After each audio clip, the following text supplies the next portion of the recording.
Hola, ¿qué tal? Los saluda su amigo Juan Ramón Huerta en este su espacio Agente de Cambio, un programa del Instituto Latinoamericano de la Comunicación Educativa, ILCE, que tiene por objetivo presentarles a personas que de una u otra manera están rompiendo esquemas y despertando conciencias para ayudarnos a construir mejores entornos para nuestra vida y la del planeta.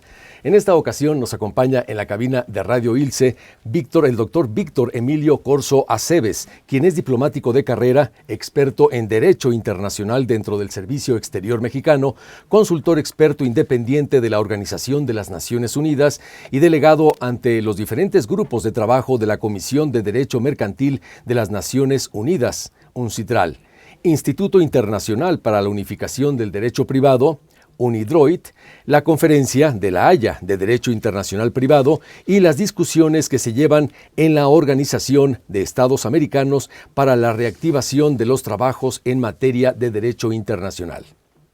El tema que hoy nos reúne se relaciona con el Objetivo de Desarrollo Sostenible número 16, Paz, Justicia e Instituciones Sólidas, planteado por la UNESCO en su Agenda 2030, el cual busca promover sociedades justas, pacíficas e inclusivas para un desarrollo sostenible, brindar acceso a la justicia para todos y fomentar instituciones eficaces, responsables e inclusivas en todos los niveles.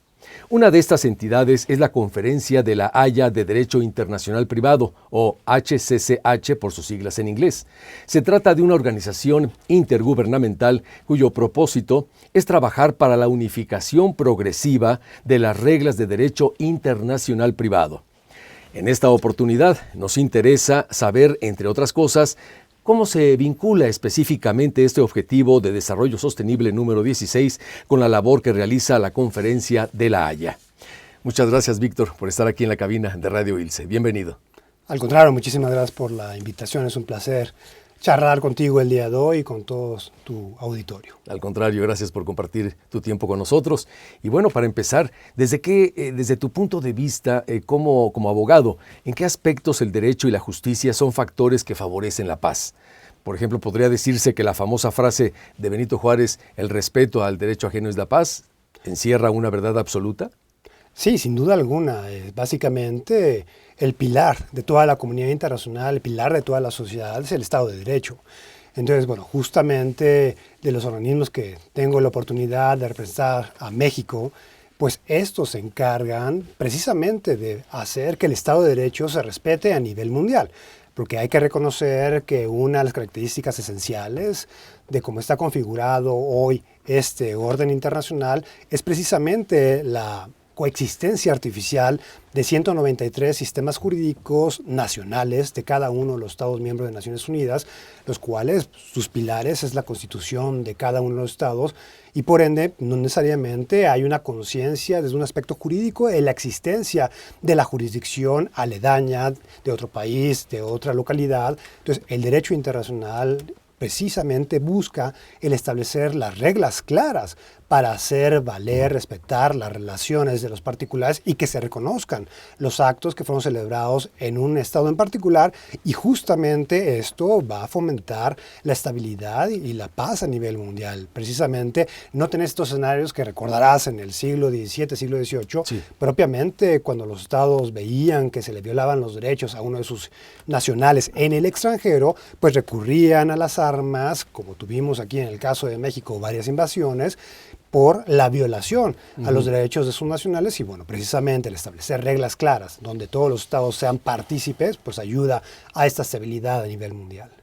No había mecanismos ni instituciones para dirimir las controversias, ni mucho menos las invasiones, ¿verdad? En aquella época, en el siglo XIX. Exacto, sí, justamente se veía todavía el uso de la fuerza como un mecanismo, como parte de los mecanismos para solucionar controversias. Por eso se vuelve icónico también la década de 1890, cuando surge la Conferencia de La Haya de Derecho Internacional Privado, pues también tenemos la Convención de La Haya de 1899 y de 1907 sobre mecanismos de solución amistosa de las controversias, donde literalmente ya se prohíbe el acudir, el tomar las armas, esta acción bélica para zanjar este tipo de controversias y ya tenemos lo que conocemos hoy en día dentro de este mundo civilizado mundial. De acuerdo. Bueno, vamos a detenernos un poquito y para quienes no somos tan expertos en la cuestión del derecho, a grosso modo, ¿cómo podríamos, qué es lo que cómo se define, digamos, el derecho internacional privado, Víctor? El derecho internacional privado, aquí se vuelve muy interesante ver el desarrollo porque la pregunta no es tan sencilla. Depende de qué región del mundo te encuentres, vas a encontrar una definición completamente distinta.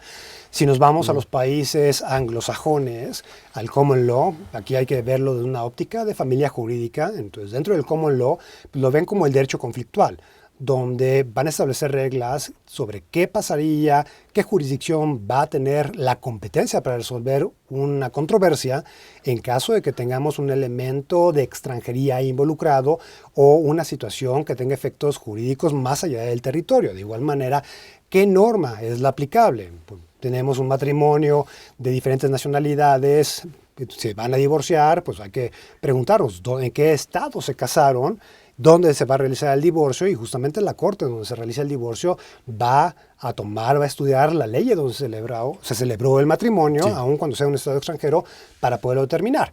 Si nos trasladamos de los países del common law y ahora nos vamos a los países socialistas, pues tenemos que aparte del derecho conflictual se va a añadir la vertiente de derecho procesal internacional, que es justamente en conjunción con la normatividad de uniformidad sobre algunas materias que tenemos hoy en día, donde nos fijan básicamente alguna obligación determinada en caso de sustracción ilícita de menores, quién va a tener competencia. Pues tenemos también la figura del arbitraje y solución de controversias que no propiamente caen en la adjudicación judicial local de los estados. Y si nos vamos a la visión latinoamericana, aparte de derecho conflictual, derecho procesal internacional, tenemos nacionalidad y extranjería. Entonces, depende de la región del mundo, pero básicamente tenemos que el derecho internacional privado en general pues va a atajar todo este tipo de cuestiones conflictuales, ejecución de sentencias extranjeras, hoy en día establecer elementos básicos para que se respeten la personalidad jurídica de los individuos, sus relaciones contractuales de carácter civil, comercial, y también facilitar la cooperación judicial a nivel mundial.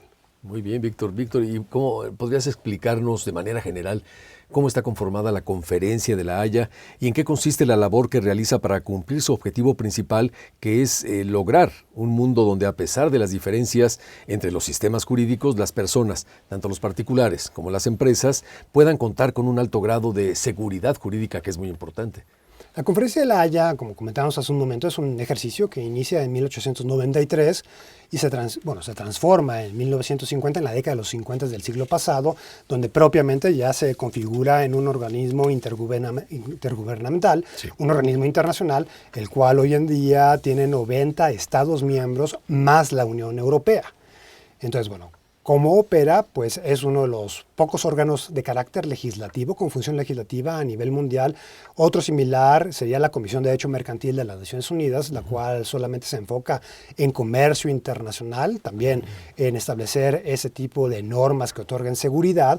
Y teniendo esto en óptica, y se vuelve aquí interesante la conjugación con los otros organismos internacionales, porque también hay que reconocer, la estructura internacional no surge como algo pensado, como algo coherente, sino tenemos diferentes momentos históricos donde surgen determinadas instituciones en algunos ejercicios, como Naciones Unidas, la Sociedad de Naciones, o como algo ajeno a las mismas. Y ahora viene la pregunta, ¿cómo haces que convivan las tres organizaciones, que en este caso son las tres organizaciones hermanas, UNCITRAL, UNIDROIT y la Conferencia de La Haya?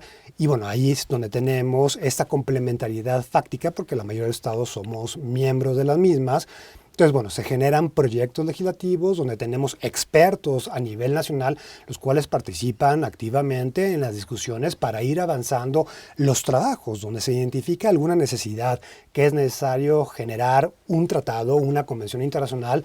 Pues tenemos diferentes etapas de discusión, el grupo de expertos, lo que sea grupo de trabajo, posteriormente se sube a una reunión diplomática, una comisión diplomática, y es básicamente toda la vida en la cual se crea un tratado. Y es aparte de crearlos, de que entre en vigor, es monitorearlos para poder no solamente tener ya estos instrumentos congelados en el tiempo, sino que sean instrumentos vivos. Esto significa que la Conferencia de La Haya, con su buró permanente, que sería propiamente el ejecutor órgano central a través del cual se lleva todo este trabajo o este seguimiento entre las sesiones diplomáticas, pues este buró permanente le hace un seguimiento, un monitoreo a las convenciones y luego se hace un intercambio de buenas prácticas entre los estados. De igual manera se identifican qué obstáculos hay para la implementación y se platica entre los propios estados para a lo mejor generar una interpretación a posteriori, reconocer una práctica posterior después de la implementación del tratado que favorezca y facilite la seguridad que comentabas en un momento para las personas y para las empresas a nivel mundial. Exacto. Es impactante la manera en que se puedan hacer se pueden realizar todos estos recursos y conjugarse entre instituciones internacionales. Qué bueno que se pueda poner en acción todos estos mecanismos. Pero sabemos, por ejemplo, que las acciones que despliega la Conferencia de La Haya se concentran en 3 áreas principales: derecho internacional de familia y protección internacional de niños, litigios transnacionales y apostillas, derecho comercial digital y financiero internacional. ¿De qué manera se relaciona cada uno con el Objetivo de Desarrollo Sostenible 16, paz, justicia e instituciones sólidas, Víctor? Pues propiamente está intrínsecamente relacionado, inclusive el que se le ocurrió el jurista holandés Tobias Sasser cuando surge con esta idea, pues precisamente se le otorga el premio Nobel, pues justamente por el carácter innovador. Hay que recordar que la mayoría de los conflictos que tenemos a nivel mundial pues surgen del choque de diferentes puntos de vista. Entonces, bueno, para evitar que tengamos ya el problema, tiene un carácter preventorio. Y bueno, precisamente en el último rubro que tú comentas de justicia y cómo se acerca la cooperación judicial a nivel mundial, pues tenemos una trilogía de convenciones, la Convención de Selección de Corte, en la cual claramente lo que se busca es hacer respetar la autonomía de las partes en carácter o en materia contractual, donde si las partes en un contrato determinan que una corte tiene competencia determinada, sí, pues este convenio obliga a las autoridades nacionales, a los jueces, a respetar el convenio de las partes. En otras palabras, aquí se cambia o se vuelve un poco distinto la óptica porque se reconoce que la libertad contractual es lo que debe prevalecer y por ende también se establecen los bloqueos en caso de que una corte quisiera ejercer su jurisdicción en contraposición a la corte que fue otorgada con la competencia desde el aspecto contractual. Posteriormente tuvimos una convención del 2019 sobre ejecución y reconocimiento de sentencias extranjeras, la cual es esencial porque hay en materia arbitral una convención de la década de los 50 del siglo pasado, que es la Convención de Nueva York sobre reconocimiento de laudos arbitrales y ejecución de los mismos, donde se vuelve el reconocimiento a nivel mundial cuando se emite un laudo arbitral en todos los estados que son parte de esta convención. Entonces, la problemática es obviamente que no sucede lo mismo con las decisiones de una corte a nivel local. Entonces, la Convención del 19 viene a ser el símil a lo que hace la Convención de Nueva York en materia de arbitraje para que haya este reconocimiento y una vez que la Corte que fue competente, pues vaya a tener los efectos propiamente su sentencia en cualquier parte del mundo que sea ese estado parte de esta convención. Y hoy justamente también a lo largo de estos días estamos platicando en el grupo de trabajo sobre jurisdicción las reglas para evitar procedimientos paralelos, porque hoy las estrategias de litigio pues, hacen que una persona, tomando ventaja a lo mejor de la facilidad o la conectividad, la conexión que hay con un foro extranjero, pues tenemos que se está llevando a cabo para resolver la controversia esta demanda en una corte determinada y la parte que fue demandada va a otro país a establecer la misma demanda, pero con los hechos completamente invertidos, con la contrademanda, y literalmente si siguieran de forma paralela a estos dos procedimientos se terminarían nulificando. Claro. Entonces, obviamente tenemos que promover la comunicación entre las cortes y justamente ahí creo que se ataja precisamente este carácter de justicia. De igual manera, todas las convenciones que tenemos en materia familiar, lo que busca reconocer y que se respete es la competencia de los jueces a nivel local, como por ejemplo en materia de sustracción de menores, donde el menor tiene que ser resueltos el asunto sobre quién tiene la patria potestad, el juez donde tiene la residencia el menor. Entonces, obviamente, cuando tenemos estos escenarios de pelea familiar, de ruptura del seno familiar del matrimonio y uno de los padres toma como rehén a uno de los menores, se los lleva a otra localidad, a otro país, bueno, pues la convención lo que busca es que el menor sea retornado para que en el lugar de residencia donde tenía su residencia habitual, todo este vínculo alrededor del mismo, velando por el interés superior del menor, pues que ese juez sea el que resuelva y que el otro juez logre erradicar o evitar a lo mejor un prejuicio por la nacionalidad extranjera de uno de los padres y el que reconozca que la competencia, el conector más fuerte es la corte extranjera. Entonces, precisamente se establecen reglas claras para evitar controversias entre particulares que posteriormente pueden derivar en protección diplomática y que se metan los estados, y de igual manera se establece un mensaje claro que el Estado de Derecho a nivel mundial debe de respetarse, no obstante que sea emitido por una corte determinada de un foro extranjero. De acuerdo. Y siendo más específicos, ¿cuál o cuáles han sido los casos más relevantes obtenidos o los éxitos o los logros más relevantes obtenidos por la conferencia respecto a trabajar para la unificación progresiva de las reglas de derecho internacional privado, como lo marca el artículo 1 de su estudio? Bueno, los éxitos Estatuto, perdón. de lo primero es la propia existencia del organismo. Ya tiene 130 años de existencia. El segundo logro es hacer que los expertos de diferentes jurisdicciones con diferentes visiones se pongan de acuerdo, que no es cosa menor. El poder negociar un instrumento internacional, un tratado, una convención es altamente difícil y muchas veces por eso nos explicamos el por qué los instrumentos internacionales son redactados de forma tan general. Es muy difícil llegar a una terminología en concreto, obligaciones específicas, y de igual manera hay que reconocer que hay visiones distintas desde un aspecto jurídico, doctrinario, constitucional por parte de diferentes estados, y el que los mismos se puedan poner de acuerdo es un logro inmenso. Por ejemplo, en el common law, para que una corte pueda tener competencia o para que decida si tiene jurisdicción sobre un caso, aplica la teoría del forum non conveniens. En otras palabras, va a determinar cuál es el foro más conveniente para poder resolver ese caso en concreto. En cambio, en los países romano-germánicos tenemos la regla del primero en tiempo. Eso significa que aquella parte o aquella corte que haya conocido primero del caso es la que va a tener la competencia para resolver el fondo del mismo. Entonces, justamente, no hay un punto de conciliación entre estas dos visiones. Entonces, lo complejo es generar reglas en las cuales puedan ser aplicables por jueces de cualquiera de las dos partes, conociendo y sabiendo que no son expertos en la forma en la cual se examinan los casos desde un sistema completamente ajeno a lo que ellos están habituados. Entonces, precisamente, bueno, tenemos ese logro de que acercar a los expertos, generar un ambiente donde se pueda tener consenso en este tipo de acuerdos internacionales y, bueno, en específico las convenciones que ya hemos comentado en materia familiar, bueno, inclusive un poco relacionado con la pregunta anterior, tenemos una convención para facilitar el acceso a la justicia, porque hay que reconocer que no es lo mismo las cosas, el sistema legal, como donde uno vive en el extranjero. El relativismo cultural, la simetría jurídica es inmensa. Por ejemplo, en materia penal tenemos aquí en México que la mayoría de la población se sigue por el dicho, el que nada debe, nada teme, pero en países como en Estados Unidos, donde tenemos 35 millones de personas de origen mexicano, pues bueno, es completamente distinto. Ahí aplica a este dicho mexicano, este dicho en español, a la inversa. Todo lo que digas será usado en tu contra. Entonces, es importante señalar esto y propiamente facilitarle el acceso a la justicia a las personas que no están habituadas a esta jurisdicción extranjera, a las reglas de la misma, y facilitarle el acceso a la justicia y establecer reglas claras, pues para obviamente que se respeten sus derechos. Otro ejemplo en particular, estamos discutiendo hoy en día sobre la maternidad subrogada.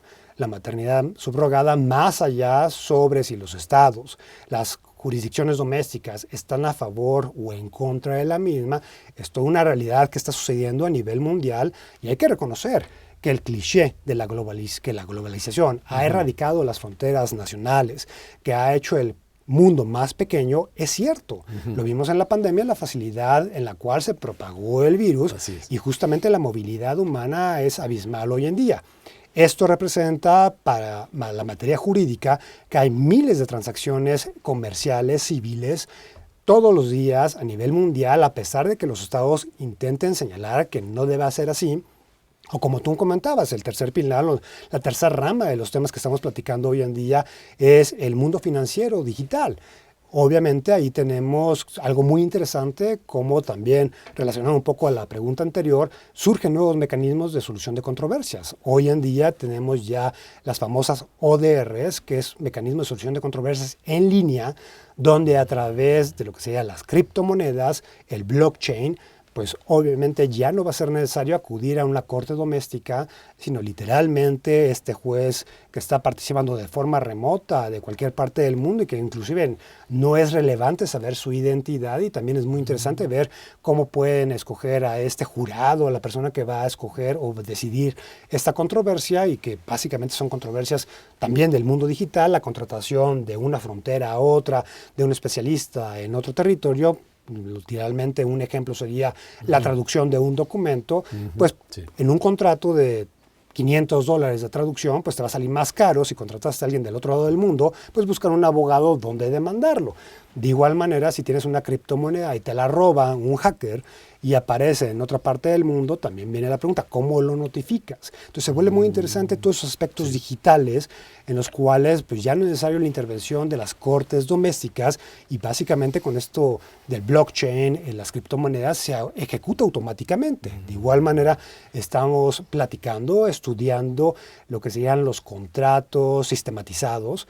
Eso significa que el mundo de la abogacía, pues estamos viendo cómo cada vez hay una transformación donde el abogado hoy en día se va a volver en un programador de sus contratos, y el contrato de inmediato, cuando identifique que hay una violación al mismo, pues automáticamente el sistema ejecuta la sanción. Por ejemplo, la falta de un pago, como tenemos hoy en día de algunas empresas que se dedican a la venta de vehículos, pues cuando se identifique la falta de un pago, pues automáticamente el sistema puede hacer que el vehículo se detenga, no importando dónde se encuentra el mismo. Entonces, eso ya evita que haya la participación del ser humano como lo teníamos y lo tenemos todavía hasta el momento. Y bueno, otra de las variaciones es lo que sería el uso de la inteligencia artificial para resolver disputas, los sistemas autónomos. Y aquí la pregunta que vamos a tener es, ¿existe un derecho humano a ser juzgado, que se resuelva mi controversia por un ser humano? O literalmente podemos darle la facultad a un sistema autónomo con esta capacidad de autorreflexión para resolver esta controversia que, bueno, se argumenta en esos momentos que debe ser una cuestión jurídica a lo mejor no tan complicada. Entonces sí tenemos este impacto donde la Conferencia de La Haya, la UNCITRAL, lo que sea la UNIDROIT, pues tenemos bajo esta óptica de legisladores, pues también hay que ponderar. O si se regula muy rápido, entorpeces el desarrollo orgánico de esas industrias.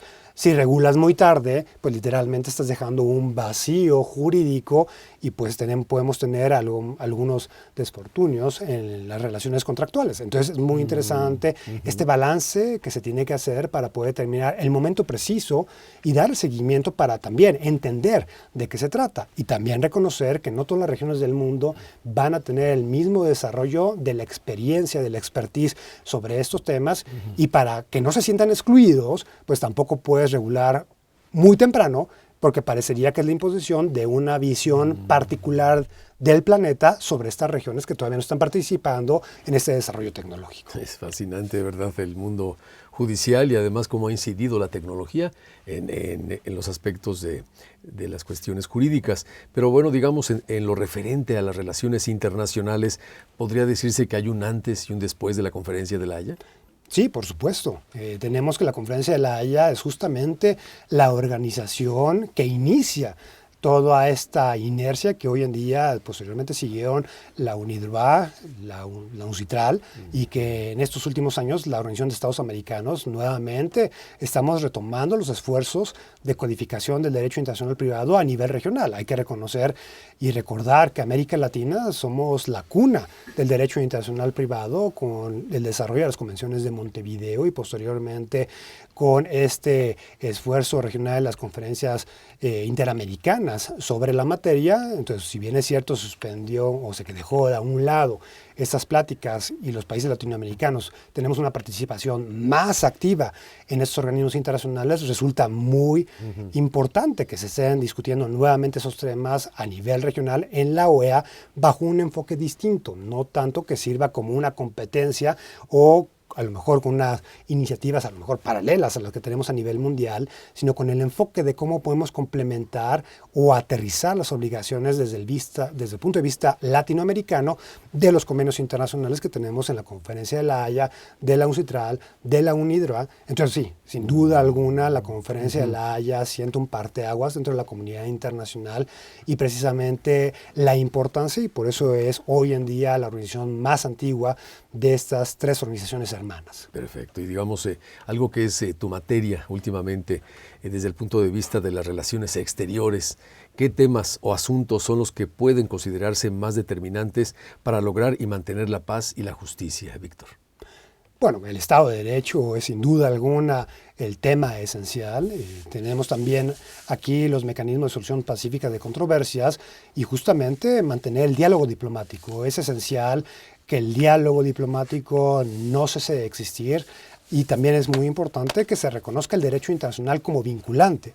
Aquí, dentro de los últimos conflictos a nivel mundial, algo que es importante destacar es cómo las partes, a pesar de lo que se pueda criticar desde la óptica opuesta, de que sus actos son violatorios a lo mejor a la norma, es muy interesante ver cómo los estados justifican su comportamiento, no diciendo estoy violando el derecho internacional y no me interesa su cumplimiento, sino todo lo contrario. Fundamentan todos sus actos bajo una interpretación distinta del derecho internacional.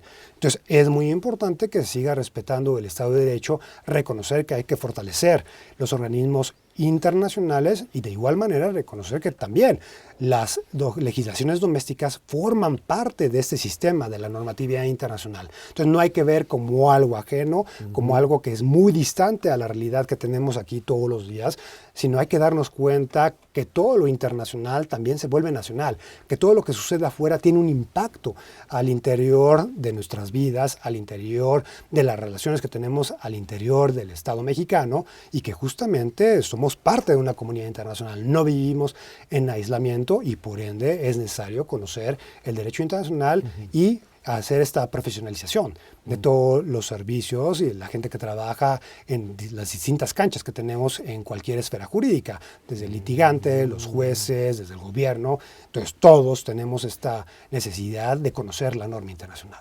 Precisamente lo que estás comentando toca lo que te iba a preguntar. En términos generales, ¿qué haría falta para fortalecer a las instituciones encargadas de procurar paz y justicia? ¿Qué perfil deben tener, digamos, para considerarlas verdaderas agentes de cambio? Creo que tienen verdaderos agentes de cambio en cualquier circunstancia, a pesar de las limitaciones que puedan tener, hay que reconocerlo. Aquí es muy importante, siempre desde un aspecto de derecho comparado, analizar cuál es la mentalidad institucional. Obviamente tenemos instituciones domésticas y es el común denominador alrededor del mundo que la mayoría de las personas, pues obviamente van a estar un poco ajenos a lo que sucede del marco normativo internacional. Bueno, quizás es necesario tener un poco más de apertura, el sensibilizar las instituciones, pero claro, también hay que reconocer las asimetrías de desarrollo y cómo cada una de estas pues tienen diferentes propósitos. Entonces, dentro de ese propósito, ver cómo encajaría la óptica internacional y de igual manera lo que comentábamos hace unos momentos, la forma en la cual pueden cooperar con el exterior y hay que reconocer que muchas veces todos los países, al igual que el Estado mexicano, tenemos políticas de cooperación técnico-científica entre las cuales una de las preocupaciones, una de las prioridades es justamente el fortalecer las instituciones también de los demás países a través de la cooperación internacional, de forma indirecta o de forma directa con algún tipo de ayuda técnico-científica, pero bueno, justamente es elevar los estándares porque al final de cuentas esto tiene un impacto en la población civil. ¿Podrías platicarnos algo, Víctor Corzo, acerca de tu experiencia personal como parte de la Conferencia de La Haya? Bueno, personalmente, data de hace varios años mi participación. Primero tuve la oportunidad de ser asistente del delegado de los Estados Unidos para la Comisión Especial de la Conferencia de La Haya sobre la Convención de Obtención de Evidencia en el Extranjero y notificación de documentos judiciales y extrajudiciales. Bueno, en la práctica ya cotidiana, como cónsul de México en el extranjero, pues las notificaciones que se les hacía a los connacionales las hacía de forma directa conforme a la Convención de La Haya que comentaba hace unos momentos y de igual manera por la movilidad de la diáspora mexicana en Estados Unidos, pues hubo miles de casos en materia de sustracción ilícita de menores, lo que sería la pensión alimenticia, la recuperación de los alimentos desde el extranjero para la familia que se encuentra en territorio mexicano, todo se desahoga dentro de la Conferencia de La Haya. Entonces, bueno, aparte de haber tenido esta oportunidad de ejecutar las convenciones, hoy en día soy el órgano nacional mexicano. Básicamente yo soy el interlocutor con la Conferencia de La Haya y también tengo esta nueva dualidad como experto dentro del proyecto de jurisdicción. Y bueno, gracias a toda esa experiencia, más la adicional a lo largo de toda mi vida académica y profesional, pues justamente en estos momentos soy candidato para ser secretario general de la Conferencia de La Haya. El único latinoamericano, el primer latinoamericano que estaría aspirando a ser el secretario general de la Conferencia de La Haya. Entonces, en las próximas semanas tendremos una reunión del Consejo de Asuntos Generales y Política de la Conferencia de La Haya, donde se llevará a cabo una elección y se determinará si llego como el primer latinoamericano, el primer mexicano a ser el secretario general de este organismo internacional. Pues ojalá se cumpla, se concrete ese deseo, ¿no?, de que logres encabezar la Conferencia de La Haya, Víctor, ojalá. Y bueno, ¿qué perfil profesional necesitaría alguien que quisiera involucrarse en la labor que se desarrolla en el ámbito de derecho internacional, sobre todo en las cuestiones de procuración de paz y justicia social? Pues el perfil es, obviamente, para ser un buen abogado internacionalista, pues se necesita ser un buen abogado a nivel nacional. Okay. Entonces, bueno, la gama o la materia internacional pues exige que el abogado se vaya especializando y que reconozca o que tenga estas herramientas de derecho comparado, en la cual el derecho comparado ayuda muchísimo a despojarnos de esta venda o de esta visión imperialista en la cual uno crea que lo que sucede en su país, las costumbres, las formas de resolver algún asunto en particular es la mejor. Hay que reconocer que a nivel mundial no hay mejor ni peor, sino cada sistema reconoce y resuelve los asuntos de forma distinta a partir de su propia experiencia, su situación geográfica, situación económica, situación social, etc. Entonces, es distinto, todos somos distintos. Entonces, el abogado que se va a dedicar a estos temas, pues bueno, debe tener esta apertura, esta flexibilidad, esta creatividad para poder lograr acuerdos, para tener diálogo con personas en el extranjero, para facilitar, demostrar que no está queriendo uno imponer su visión, sino que uno está ahí, como tú señalabas, a ser un agente del cambio y facilitar el progreso del derecho internacional a nivel mundial. Muy bien, fascinante tu labor y la labor de estas jurisdicciones internacionales. Pues bien, estamos llegando al final de esta interesantísima charla, Víctor. ¿Algo más que quieras compartir con nuestro auditorio? Nada más agradecerte por la invitación. Me dio mucho gusto platicar contigo de esos temas un poco desconocidos para la población en general, pero sin duda alguna, como comentábamos hace unos momentos, esenciales y que facilitan la vida humana en cualquier aspecto. Muchísimas gracias. Gracias a ti, Víctor, por estar con nosotros y compartir este espacio. Y como reconocimiento a tu labor, te entregamos de parte del programa Agente de Cambio este nombramiento simbólico, por supuesto, como Muchísimas gran gracias. personaje. Gracias a ti. Felicidades. Gracias. Y muchas gracias. Y bueno, estoy seguro de que con el ejemplo de personas como tú, cada vez habrá más personas conscientes de lo importante que es construir entornos donde la justicia y la paz social sean una prioridad para lograr el desarrollo. Gracias, Víctor. Al contrario. Pues bien, amigos, de esta manera llegamos al final y agradecemos su atención. Pero antes de despedirnos, recuerden que sus comentarios y sugerencias nos son muy importantes. En Facebook nos encuentran como @ilceoficial y en Twitter como @ilceedu. Y les recuerdo que pueden vernos en nuestro canal de YouTube, ILCE TV, así como a través de la aplicación gratuita para dispositivos móviles ILCE Player. Esto fue Agente de Cambio. Se despide de ustedes Juan Ramón Huerta. Hasta la próxima.